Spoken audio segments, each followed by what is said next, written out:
Hello, everyone. Welcome to today's session. My name is Chris Lee. My pronouns are he and him. I'm a director of engineering at HubSpot, and I've been here for about 4 years, all in the CRM product group. It's been really wonderful at HubSpot. I think everything HubSpot publishes about itself, whether it's things like the culture code, blog posts like people and product over process, our engineering values, are just things that resonate really strongly with me.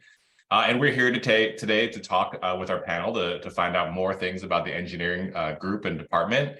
And without further delay, let's get to know everyone. Eve, I'll popcorn to you. If you could briefly introduce yourself, your role, your work location, and how long you've been at HubSpot. Hi, I'm Eve. I am an engineering lead here at HubSpot, and I've been here for 3.5 years now. I went by really fast. I am located near the Cambridge office, and I typically work from home. I am close enough that I could go in, but I don't. I like working from home. It's been really nice to be able to have the opportunity. Brandon? Cool. Yeah, I'm Brandon. My pronouns are he, him. I'm a tech lead, and I've been here for coming up on 6 years. Started HubSpot on the content side of the world, working on the page editor, and have more recently moved over to the developer-facing side of HubSpot. And I am also really close to Cambridge. I'm right in Medford, outside of it. I'm flex, so I also could be going in more than I am, but I think right now I've kind of settled on like a Wednesdays go into the office type of schedule. We'll see if that switches, but I'm liking that so far. And yeah, I think that's me. Nice. So for those who don't know, at HubSpot, at 5 years, you get to take a sabbatical. Eve and I, and probably Randy, are also working towards our first sabbatical. Did you do anything interesting for yours, Brandon? Yeah, I actually used it for my honeymoon. We went to Hawaii, which was awesome. So I did like the first half of it in Hawaii, and then the second half to just kind of like lounge around, be lazy. I love to golf, so I did a ton of that. Nice. Awesome. Randy, same question. Could you introduce yourself?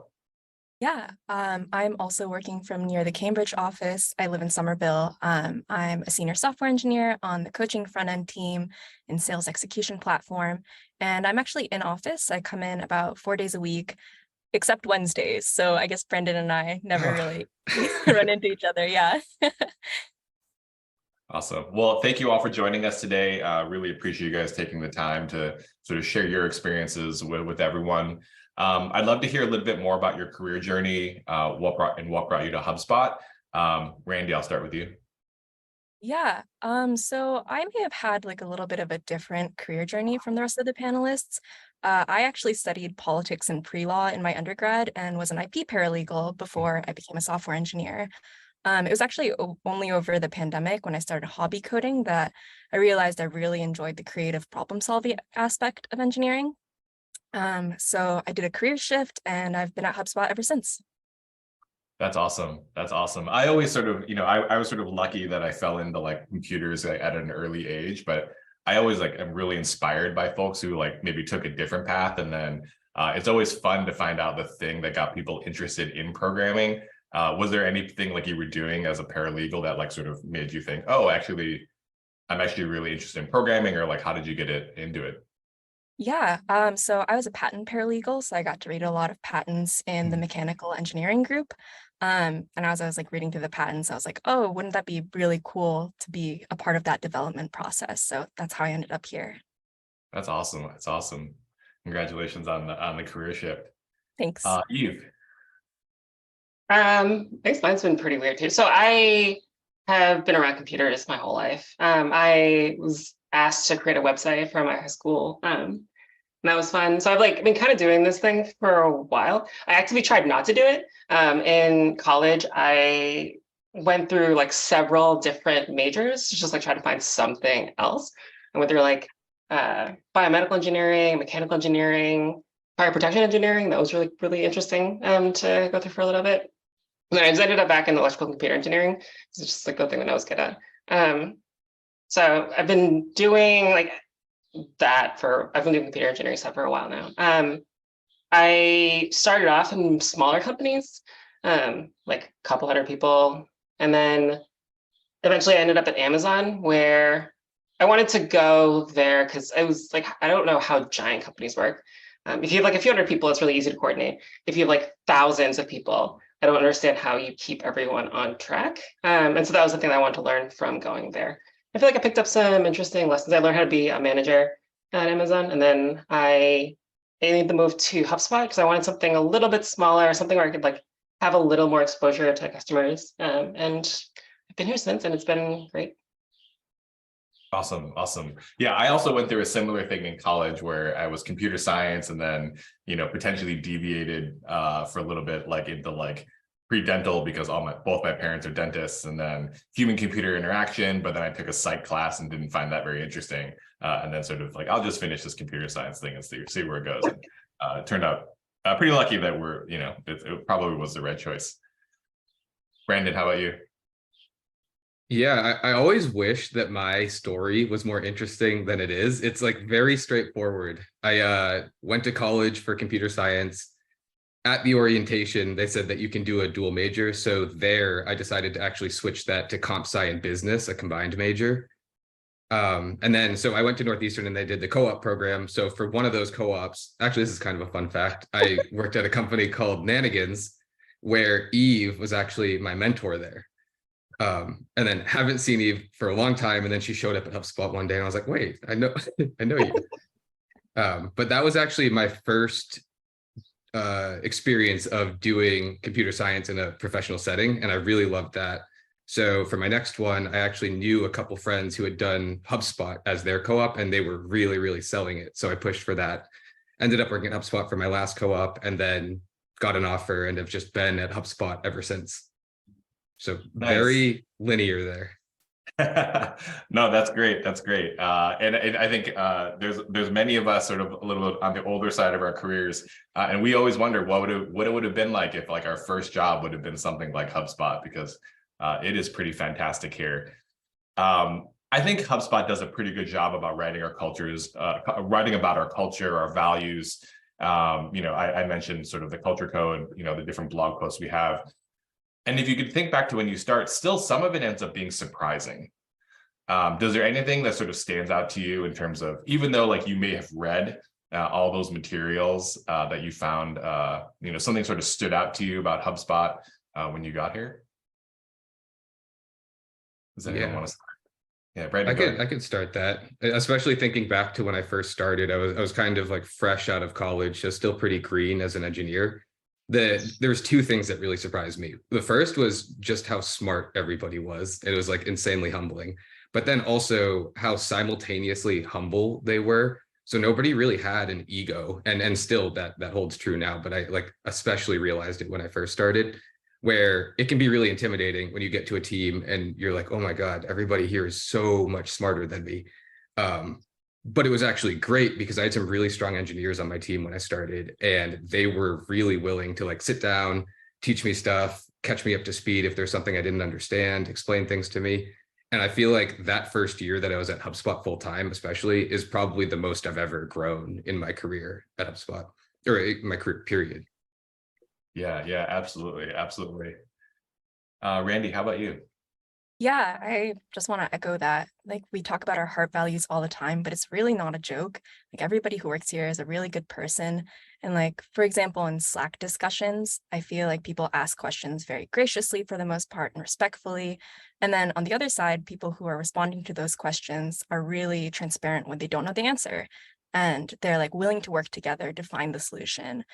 Coming into the office, like everybody was really invested in my success, and found it was easy to like make connections across teams, which was really great. Yeah, I often like to tell people that we like aspire to a culture where you could ask like any question in any Slack channel and someone will be there to give you like a helpful response or try to understand what you're trying to get done, and instead of a like passive aggressive, let me Google that for you and just send you a link. And I think that like resonates with people because it's hard to ask questions in like a relatively big company or a channel with 500 Java developers or front-end developers, and you have this basic question. It can be really scary. And I think overall HubSpot does a really good job. And in the odd occasion that something goes a little off, people are often quite vocal about like sort of protecting the culture and making sure that we sort of can help make adjustments where maybe one conversation went awry. Eve, how about you? I think same. I was surprised at the level of like engineering rigor there was. I had been around HubSpot in terms like just I worked in a company that was in the same building for a little while, like kind of heard about it, but wasn't really aware too much of like what HubSpot did internally in terms of like tooling and things like that. So when I got here and saw like it's really nice working in like the environment that we built up in terms of tooling and philosophy of how we write code. Like everything is kept as simple as possible so that nothing is weird and you can like jump around to different parts of the code as much as you want. And it makes it really easy to like make changes that will have positive impact across large swaths of code. I think sometimes it can feel a little bit restrictive, but like it's usually a good thing because it means that you can't build something that's really weird that someone else that has to come in and maintain later on, or that you might have to like step in at some point and like maintain something really weird that someone else built. It's all pretty like it's a bunch of really simple components that have been put together to like build all of the really cool things that we have. And that philosophy is something that I feel like we've been able to keep even with the company getting bigger and bigger. It's been really nice. Yeah, that comes up a lot. I mean, I think it's sort of a maybe potentially a double-edged sword, but the idea that like HubSpot has a lot of great tooling, which we'll talk about in a few minutes as well, but like also sort of the patterns we use are fairly standard. I think, one, we automate as much of that as we can so that there's not a lot of time spent like, oh, should we do it A versus B? Well, when you save it, it's just going to prettify itself and like there's no argument about the style. But two, like the transition between teams or being able to jump into a repo is a lot easier when the structure is the same, right? It's not like the the tech lead had structured it differently because that's their preference and you're trying to navigate their code. Like so many things are fairly conventional by default. And then we can get a lot of value out of that with our tooling, the way we generate code, like things of that sort. And I think that's been really wonderful as well. Yeah, like just yesterday, I was trying to go ahead. No, go ahead. It was like just yesterday, I was trying to answer a question about some piece of functionality, and I, having never even seen the code, I knew that something existed that did a thing, and I was able to, using the tools that we have, quickly figure out that like it was publishing to this Kafka topic, which is getting written to by this client, which is like in this code base, and then I was able to read through that code pretty easily because we have this like standard Java module structure, and then figure out like, okay, the thing that I wanted to know about is like happening right here. I put the code for it, and that took like maybe 30 minutes to do in a code base that like I'd never seen before. So being able to do that is really awesome. Yeah, I think for me, the two things that stand out, the tooling is really something under the radar.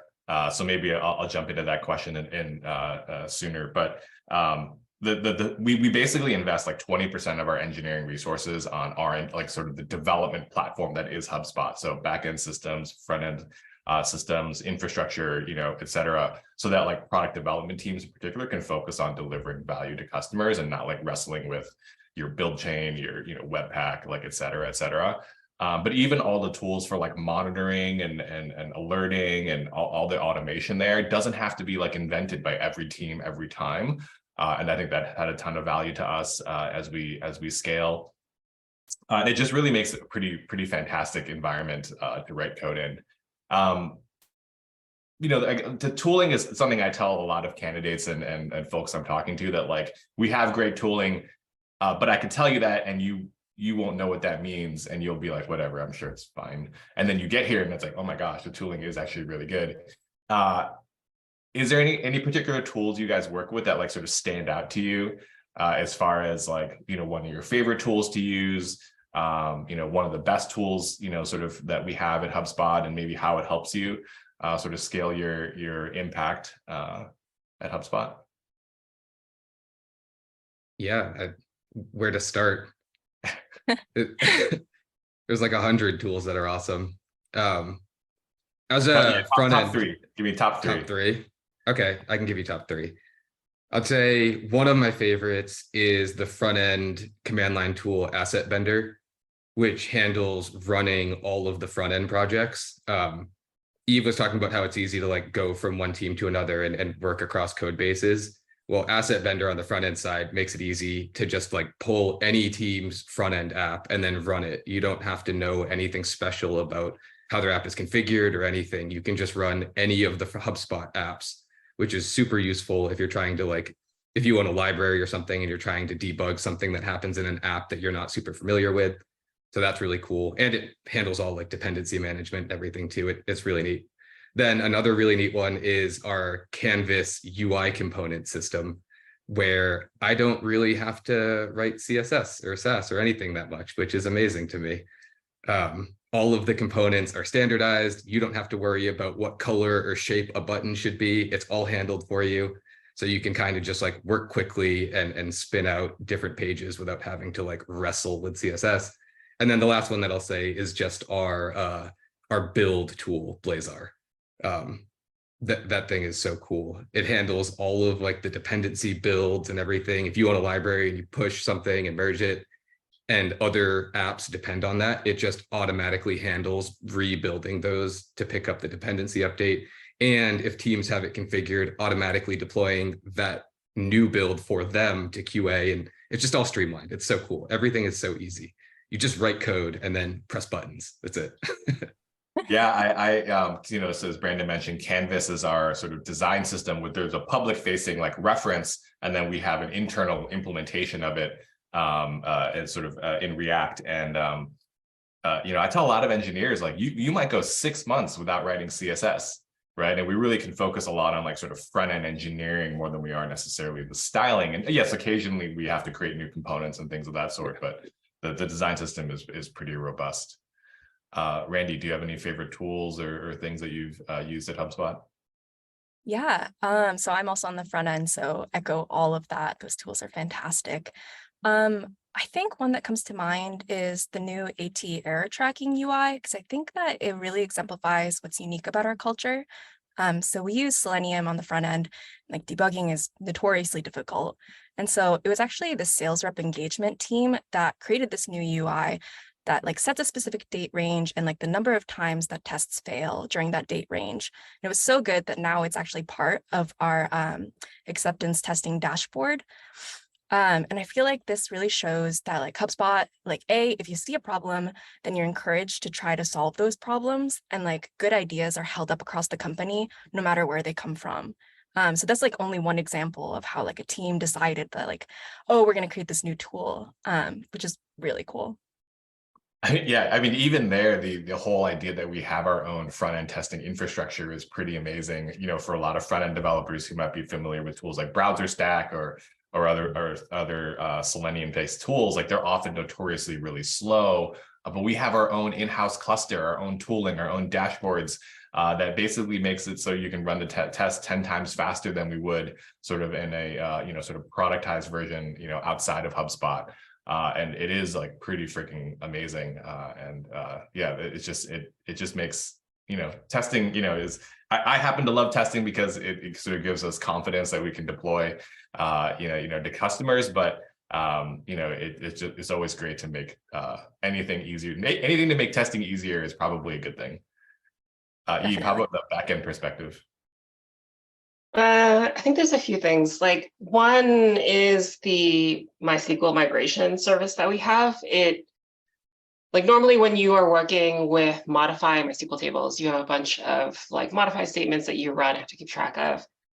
We just have a service that handles it for you. You write your migration script, and then there is all this infrastructure set up by the data infrastructure team that owns MySQL. To just like run the migration on a separate database instance. So your stuff is like still going while you're like churning the background to create new indexes or whatever. And then when it's ready, it just like swaps over. The whole thing is pretty seamless and like makes it really hard to do it incorrectly. It also reminds you if you're about to push out code that has changes that rely on a database change that hasn't been released yet. Like there's a bunch of just nice tooling to make sure that you aren't able to do things that will break the system. So you like don't have to try to remember like 20 different steps in order to like deploy something safely. So that's been really nice.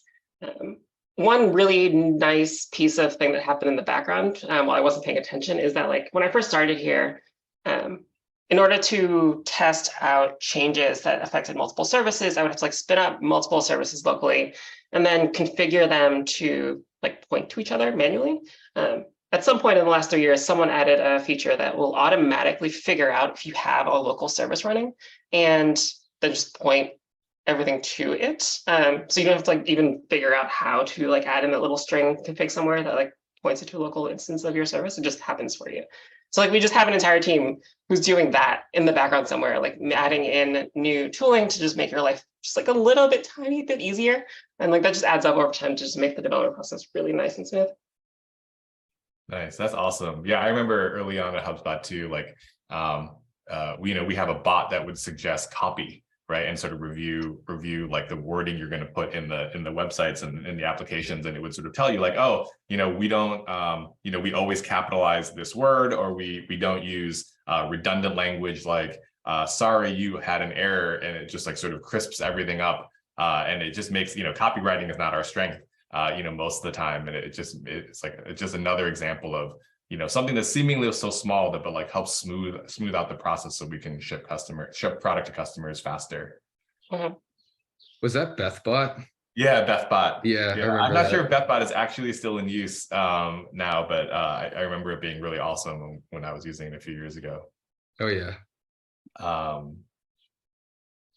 think autonomy and empowerment are core HubSpot values.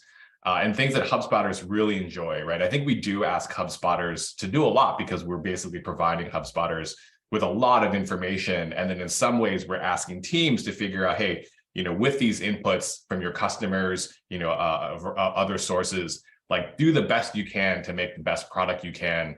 But it's not very top down. It's not very prescriptive. No one's handing you a spec and just saying, hey, Brandon, implement this thing. And so I do think that the folks that thrive here really enjoy sort of the autonomy associated with it. But, maybe someone from the outside could be like, I don't know, is that really any different than anywhere else? Like, can anyone speak to like how you feel the, autonomy empowerment, like actually like makes its way to you, how you feel, about it, pros and cons associated with it? Randy, do you want to start? Oh, good. Brandon. Okay, yeah, sure, I can start. Pros and cons. Overall, for me, I love having the autonomy. I'm a firm believer in the mindset of strong opinions loosely held. So I don't really like to be given work that I haven't had the chance to have some input into. So I think HubSpot works really well for me because everything that we build, especially in the tech lead role, like I really get to feel like I had some input into the direction our team decides to go and the features that we decide to build, and especially just like the overall larger mission and the direction we're going, which is really awesome. So pros, especially as I think this goes for ICs as well. It's really nice to feel like all of your opinions are actually being heard at the product level, and you're not just kind of like sending your Slacks and your ideas out into the abyss and they kind of get shut down. I see this all the time where even younger engineers on the team and teams that I work with will come up with some ideas in meetings or Slack or whatever, or like notice bugs or have feature ideas, and they actually make it into the product. And not like next year they make it into the product, like often pretty quickly they make it into the product and are live. Like I've seen it where somebody comes up with an idea and in a week it's live.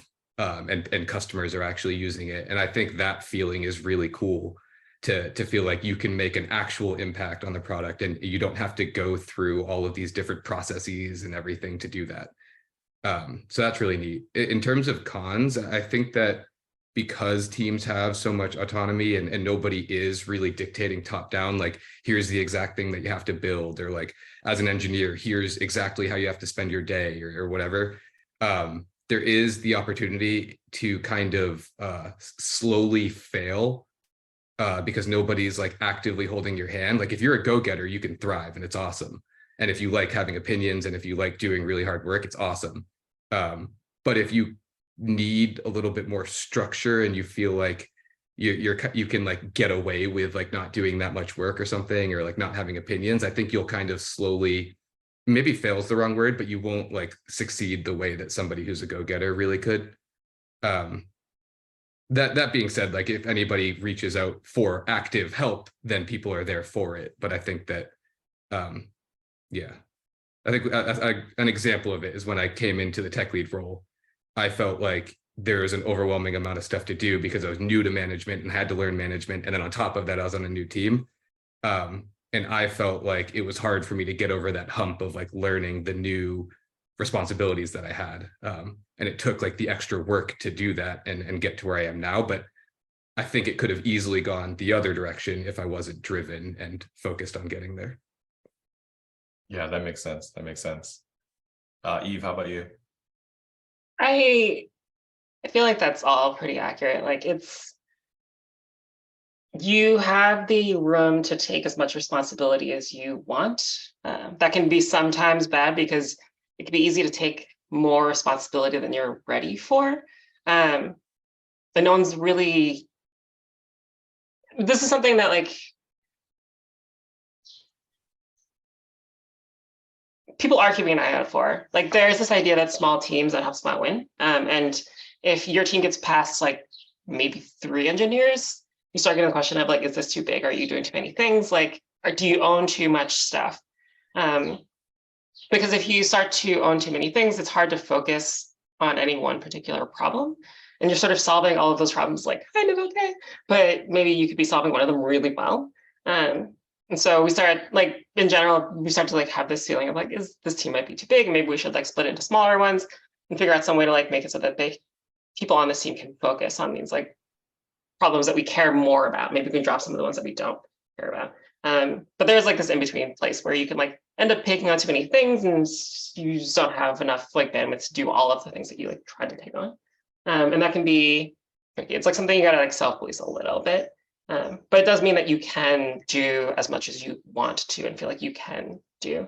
And I think that's how we're able to get as much done as we do with like the number of people that we have. Like the group that I'm in, we have, it like varies between like 40 and 60 people, depending on like how we've arranged our teams. And we support a large chunk of HubSpot developers with the tooling that we've built over the last few years. And I've always been amazed at how much we're able to do with just like the number of people we have. Everyone owns something. And because of that, we're able to like spread ourselves across like 40 different things really well, instead of just like 100 things kind of like, okay. It's been really good. Yeah, I think that, you know, even as a manager, the reality is that I don't know everything going on my teams at all the time, right? And there's like no possible way for me to know everything. And I certainly can't inject myself as like a bottleneck in like sort of the decision making. So I'm often thinking about like, do we have the right information and the right inputs getting to the team, you know, so that they can make great decisions. Brandon and Eve, you both actually talked about like sort of different teams. And I know, Eve, I know you've changed teams a few times, but I think on the other hand, someone could sort of look at small teams and focus missions as something like, well, won't I get bored, right? And, you know, HubSpot has a great in sort of internal mobility policy that's enabled by sort of the standardization of our technology and other things. And Randy, I don't know if you changed teams sort of in your time at HubSpot, but, you know, could one of you speak to like internal mobility and has that, you know, how that's helped you? I actually haven't changed teams, so I think I might not be the best person for this question. Sure, no problem. Brandon. Sure. Yeah, it's been awesome for me. HubSpot builds software so fast that there's just constantly new teams that are like in need of engineers or tech leads or whatever. So if you're looking for growth, I think that's, at least personally, that's the way that I've always found it, is through like, you know, a team splitting because they all of a sudden own too many tools because they built too many tools and now there needs to be 2 teams. So that's been really great for me, and it definitely keeps things fresh, right? Like I don't think I've been on a team for longer than, I'll say 3 years, but it actually might be shorter than that. But I have really no idea. But like around that time frame, it just like helps to mix things up. I mentioned I started on the content side of the world, and I've shifted teams 4 times maybe. And I've slowly made my way from a very marketer focused tool actually incredibly linearly from marketer facing directly to developer facing. So I've got to see like the whole spectrum of tools that exist between those spaces, which has been really interesting. I haven't done a jump that was like drastic to get away from like coding related tools for like customer like developers that build on top of HubSpot. So maybe that'll be somewhere in my future, but there's opportunity to like really shake things up if you want to go to like a completely different product group. Eve, I feel like you've had a lot of mission changes in 3.5 years, and you roll with it and you pick it up real quick. But how's it felt to you? It's been a lot, but it's been fun. So like I started off, I think my initial plan was to like take on a team working on internal like schema management stuff, and then I got dropped into a team working on search, like Elasticsearch and things like that, because they needed a TL. And then I did that for like a year. I ended up taking on a lot of really interesting problems there in terms of scale. Like we had just started ramping up usage a decent amount in that space. We had like launched custom objects and people were just using the CRM more and more, and we were starting to get more and more load on things. So we were hitting the limits of a lot of our systems, and we were able to like, I had the opportunity to just like solve a lot of really interesting problems in that space.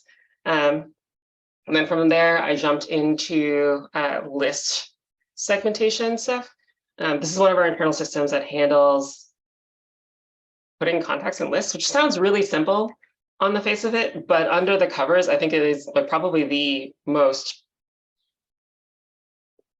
powerful system that we have at HubSpot. Like it has to keep up with changes to contacts that may move them between lists, and do that for like, I think we're at like, it has to do that if you have a portal with like 1 million contacts and 100 lists, like you're having to do maybe like 100 million moves when stuff changes. And so you have to do that and do that quickly. And so a lot of the systems are like optimized to like, we have, I think there was a white space trimming method in Java that we had to like build our own version of because it was too slow.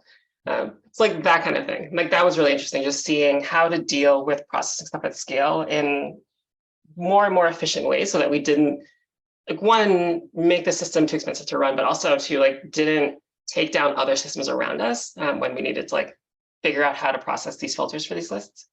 And then from there, I moved into working on some permission stuff for a little bit, and then jumped into working on our event processing system, which has been a huge learning experience. Like I didn't really know much about event processing at the time. And we have a lot of like, it's one of the teams that is moving into a lot of newer technologies at HubSpot, because we're pushing the limits of the like standardized platforms that we have already. We've had to find new ways to like use what we have, but also see if there's other stuff that may work better than what we currently use. That's been an interesting challenge, is like figuring out where our current systems don't quite meet the needs that we have. I feel like going back to the standardization thing, we have like a standard set of internal data stores that we use, have used for the last like 5+ years. That's worked really well for us. Like our teams that own those systems know the systems really well, can optimize them. And adding a new data store to that group is something we really try not to do, because that brings a whole new set of challenges that you have to deal with. But the systems that we're using for event processing, like we're pushing the boundaries of what we have so much that like we have to try to see if there's something else that we can do. That's been really interesting. It's just like having that opportunity to work in these systems that are like doing this work at that scale. Yeah, I think we would say that like we try to get the most out of every technology we use, and we don't necessarily jump from one thing to another without a good reason. And like we always bring that back to like sort of a customer goal, or a sort of a what is the impact on the product, and then sort of back into like what can't we do with our current technology, and then like that's a good reason to explore new ones versus sort of chasing new shiny things, but then like not being able to operationalize it very well, not having great tooling around it. and so on and so forth. So it is a balance, but we are, although we have a lot of standardization convention, we are open to new ideas. We just need to have it grounded in sort of like a customer specific goal. Maybe two more questions and then we'll wrap up. HubSpot is a hybrid company, and our teams are spread across different states and countries. What's your experience been like sort of working and collaborating as a hybrid team? And how has that evolved over the last few years? Brandon, I'll start with you. Yeah. I've been loving working flex overall. I think in terms of like how I adapted to it initially, it was really jarring for me personally to start working remotely back when we had to do that 100% of the time for a while. I think I got the Zoom fatigue that hit me pretty hard. So I'd end a day and just be absolutely exhausted, and it's just like clicking from Zoom to Zoom. I was like, oh my God. But once I got over that, I think it's actually been really nice. I feel like it's easy to hop from meeting to meeting. It's easy to just quickly grab time with somebody because you can say, hey, want to hop in a Zoom? Slack has the huddle feature now, and lately my team has been really making use of that. So we do a ton of async communication in our like team backroom channel in Slack for just like, problem solve, shoot out ideas, create threads, just like that kind of stuff. But if it's anything that needs a little bit more than just like a thread, then we'll just hop in a quick huddle and just hash it out face to face, which is really cool. And honestly, in the office, sometimes it's even harder to do that because you have to like physically find a room or like go to somebody, or, if you're talking at your desk too much, sometimes you might feel like you're annoying people around you. So I think that part of it has been really great. The piece of it that's been kind of tricky now is that with people going back into the office, we have like this weird mix of like in office and out of office. And I feel like I haven't fully transitioned back into that, where like, this is silly, but I still haven't gone and actually booked meeting rooms for a lot of the meetings that we have. So I'll just walk around the office trying to find an open room. That's my fault. I think everyone is doing that. I think everyone is walking around looking for meeting rooms right now. Yeah. I was gonna say, finding a meeting room is so easy. Like booking them, you should definitely book them. You can do it through Google Calendar. It's great. Yeah. Oh yeah. That's 100% on me. It's not hard to do. I'm just lazy. Randy, I might assume that you started maybe during the pandemic or in the last few years. And so you only came to HubSpot knowing sort of this like hybrid culture and didn't have necessarily a bunch of in-office time with folks that like myself, Eve, and Brandon had to start with, and then sort of transition to hybrid. Can you talk about what that was like? Yeah, definitely. So I think it's been really great. My team is pretty spread out. So we have a person on the West Coast, and then we have one person who's leading the group who's in Dublin. So because of that, being on small teams, we've decided like, oh, Mondays and Fridays, we're just not going to do team meetings. And even though like we have the de-emphasis on team meetings, like Brandon's team, like we always hop in huddles whenever. So I think like the tricky part is that being towards the beginning of my career, it's more difficult to, get those connections. And so that's why I try to come into the office as much as possible. So I can like meet people on other teams and, continue to learn more. But at the same time, like we do all of our work asynchronously. And it's been really great. Yeah, I think on our teams, we realized that like pair programming sort of at least as a way to get to know people early on in their process was like pretty important, because especially for folks that are like remote, you don't have the opportunity to just like lean over and be like, hey, Randy, like I'm stuck on this thing. Like, can you, give me a hand? And people are a little hesitant to like create a huddle or start a Zoom because they feel like it's a meeting and they don't really want to like, sort of be that person. But like all those things really help. And when we can be proactive about setting up time, pair programming gives people not necessarily the ability to like, I'm just going to look over your shoulder with code, but like, oh, like what's that tool you just used? Right. I didn't know that tool existed. Like, tell me about that. And like, there's just so many more opportunities to learn. Eve, how about the different events that we have, like Peer Week or Epic Week? Can you talk about those? Yeah, we have one coming up, and I think it's going to be a really exciting opportunity to see everyone in person, make all the jokes about people being taller and shorter than like you expect, and things like that. Yeah, I have someone in my group who I worked with him before the pandemic. Like I was in the office for about 4 months before the offices all shut down. But every time I go and I'm just like, yeah, we have one coming up next week. It's going to be really fun. I'm excited to see all the people that like I haven't met in person yet.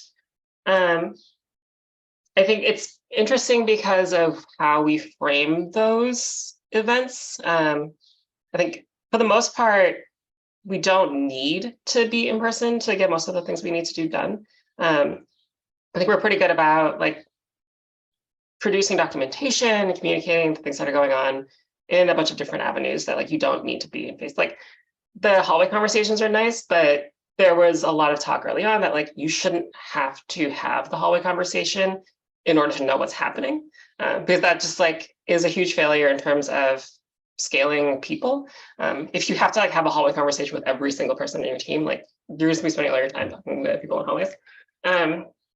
So for the most part, the events that we have are more just about like connecting with each other. And occasionally there's conversation about like if there's a really fuzzy thing, maybe it would be helpful to like be in person and like just sit in front of a whiteboard and like knock something out.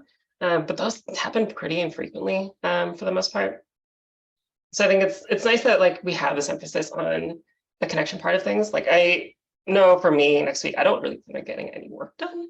I feel like we're just like booked back to back with the events of like, let's go hang out with this team. Let's go hang out with this team. Let's go do this thing. Just like get more time to spend with each other. And so we're not just like huddled at our desk, like doing something that like we could just be doing at home.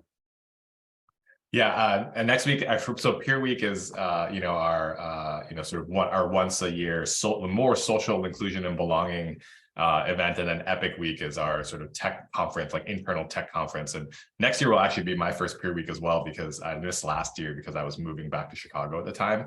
So really excited. I think one of the funny things about Peer Week is that I think like all the engineers are really exhausted with all the social interaction, and so we've shortened it up this year to maybe not make it so overwhelming, but it is nice to meet people outside of the context of a small Zoom window and being able to like chat about things that like aren't so like sort of product or business oriented, and just to get to know people a little bit better, and those sort of help grease the gears for working over the course of the year. So I'm really glad HubSpot has invested in those things. I think during the pandemic there was a period where we forgot that there would be an opportunity to meet our colleagues ever again, and we sort of had to hope and wait, like, well, one day when it's safe to travel and bring everyone together, we will still try to bring people together to get to know each other. And so I think HubSpot has done a really good job of trying to balance sort of things like hybrid and continue to experiment with things. Right now they're experimenting with like local pop-ups in different like cities. So maybe you're not going to necessarily meet your team all the time, but you can meet other HubSpotters. I happened to host the event in Chicago 2 months ago.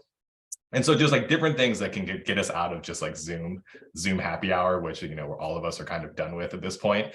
But we have to mix it up because, people are located all over the place, and we have to find sort of new and interesting ways to keep people connected to each other in the company. I did a VR thing last week. Excuse me? We did a VR event last week. Like, oh, nice. Shipped out the Oculuses everyone and just like hung out in this like VR space. It's like a bunch of little mini games that we played. One of them was we were protecting a castle from like dragons and like with like little bows. Shout out Remio VR. We also got to do that like a year or so two ago, and when I did it with my team, in some ways it was great because it was like, because you have the spatial audio, like I could hear my team members laughing, like, and it was like the sort of giggling and laughing, and in some ways it was just really nice that people were just able to like relax and like have fun. And it had sort of been at some point in the pandemic, it had probably been a while before since everyone had been able to like cut loose like that. To wrap up, just maybe interested to find out what projects you're most excited on for the rest of the year. Maybe even some ways, pretend like you're pitching it to a potential engineer to come work with you. But like, what are you excited about, like sort of for the remainder of 2023? Randy, I'll start with you. Yeah. So we are doing a whole redesign of our app, which I'm really excited for. So for context, I work on a team that helps you review calls, like video and audio calls. That's a transcript that auto scrolls. And it's most often used for like sales teams to help improve their pitches. And as we've worked and incorporated like conversation intelligence tools into our app, we found we're running out of space in our app to put these really cool features, to incorporate more models. So we're doing this whole redesign, which is going to involve like a big refactor, which I know that's not always like the pitch, you know, you don't want to refactor. I think it's going to be really interesting. I think we're going to like learn a lot. And I'm really excited to like put my input into the bones of the app, I guess. So yeah, I'm really looking forward to it. Awesome. Eve. Yeah. I think the thing I'm most excited about is, so the system that I'm working on now, this like event analytics management thing, last year was pretty rough. The system was like still trying to get up to speed with a lot of the use cases we're adding, and there was like just a lot of stability and reliability problems, which is actually a good opportunity to talk about the ability we have to say like our system, our team is in a really rough spot right now. Like the system that we're maintaining is going down a lot, or like it has a lot of, we're just spending a lot of time bug fixing, or our engineers are getting like paged way too often. That team has the ability to just say like, we're not going to do any product work. We're just going to spend the next however long, like making sure that this system is stable, so that like our product is good and also our engineers aren't going to get burned out. So we're able to like take advantage of that to just really focus on stabilizing the system, getting to the point where like now we can go like a week or more without ever seeing any kind of alert. Knock on wood. But it's been really good. It's been really quiet, and it's given us the space to then think about like, what are all the things that we've been ignoring because we've been so focused on reliability? Now that that's like more stable, we can think about like, okay, are there ways to make the systems that we have more accessible and usable by the teams that are relying on us? Are there new features that we weren't able to do because the stability of the systems was a problem? Now that it's not, like, can we start trying those things out and seeing if they can provide some value to the teams that are depending on us? So I'm like really excited about that for this year. Is like just exploring that space of all the things that we can do now that we aren't worrying about like getting paged in the middle of the night or like having to like keep these systems crawling over all the time. Yeah, absolutely. I mean, even to your point, I think it's worth noting that like we do take sort of like pager noise very seriously, right? We don't take it very casually in the sense of like, oh, well, we'll just make sure the engineers have to wake up at 1 a.m. You know, we factor that into like a team health score, right? And like we know that it's not long-term sustainable, and like what are we going to do to sort of minimize that? You know, because it, again, the reality is it's, you know, although we have a business that is critical to our customers and they need to run their businesses, like it needs to be sustainable for us and our engineering team over the long run. And so I think operationalization, how we've operationalized Mainsail has been really great, and it provides good guardrails to teams so that they can't get too far out of whack where they're, you know, sort of being woken up every night and doing nothing about it. You know, it factors into different dashboards and different health scores for teams so that we know we can sort of take a stronger stance and say like, hey, we should stop shipping new features. We should go back and fix up these systems before we continue to plow ahead. Brandon, how about you? Yeah, I'm really excited about this year. There's a big emphasis on developers that build on top of HubSpot. So people that want to write code that makes HubSpot custom for their customers or more powerful for their customers. And I'm really excited to see that focus. My team specifically is working on kind of like I'd say unifying the developer experience for how somebody should write and ship code on top of HubSpot. So that includes things like a build and deploy system that hopefully one day will be as good as our internal build and deploy systems. And we own cool tools like a command line interface that our customers can use to then interact with HubSpot through their machine. So it's kind of like a unique space that I haven't worked in very closely, and I'm really excited to dig into. There's a lot of opportunity to really focus on the developers at HubSpot and all of the different tooling like VS Code, command lines, things that I haven't really built before.